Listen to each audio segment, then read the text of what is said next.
ლუკა კინწურაშვილს შინაგან საქმეთა სამინისტრო ედავება პოლიციელის შეურაცხყოფას და კანონიერი მოთხოვნისადმი დაუმორჩილებლობას სარადა მტკიცებულებები, რომელიც საქმეში დევს და მათ შორის საუბარი არის იურისტზე, რომელიც არის პრაქტიკულად ყველაფრის შემსწრე, ის სატელეფონო კომუნიკაციაზე იყო მაშინ, როდესაც ლუკა კინწურაშვილი უკანონოდ დააკავეს, აბსოლუტურად სხვა რამეზე მეტყველებს.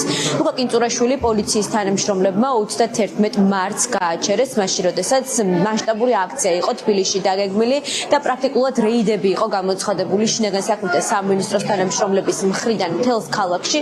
ისინი აჩერებდნენ, ათვალიერებდნენ ყველას, თუმცა საბოლოოდ ეს დათვალიერება გადადიოდა ჭხრეკაში.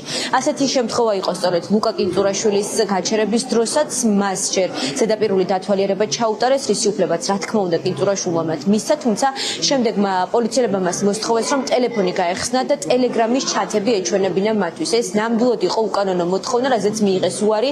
ამ დროს დაიწყეს ლუკა კინწურაშვილის დაკავება და ის ღირსების შემლახავი მოპყრობის, როგორც თავად ამბობს, დაკავების შემდეგ უკვე ორჯერ გახდა, პირველად ვაკე საბურთალოს მეორე განყოფილებაში, მეორეჯერ კი რუსთავის იზოლატორში.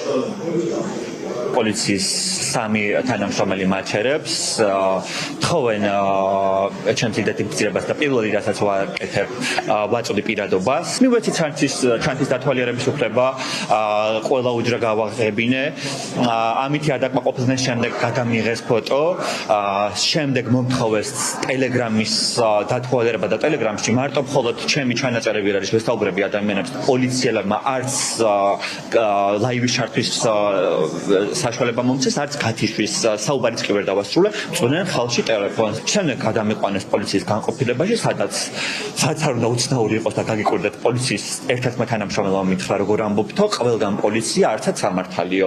შემდეგ მოხდა ჩემი გაშიშვლება, წრეების დარტყმა, ორი ბუქნის გაკეთება, ნასკების სამოტრიალება, ფეხსაცმელების სამოტრიალება და შემდეგ პერიოდულად იმ მომენტშივე ალბათ რო ვერაფერი ვერ აღმოაჩინეს კანონს საწინააღმდეგო, მერე შეადგინეს ჩემი აზრით ოქნი, რაც არ უნდა უცნაური იყოს, ადამიანები, რომლებიც ამ ყველაფერს ახორციელებდნენ, დღეს იქნებიან მოწმე სახლის წარმოდგენილები. ლუკა კინწურაშვილის ადმინისტრაციული სამართალდარღვევის საქმის განხილვა სანქცირებულ მოსამართლე ლელად საგარეიშვილს დაეწერა. ახლა საგარეიშვილმა უნდა გადაწყვიტოს, გაუშვებს თუ არა ახალგაზრდა აქტივისტს უკანონო ადმინისტრაციულ პატიმრობაში, თუ მას რამდენიმე ათას ლარიან ჯარიმას გამოუწერს.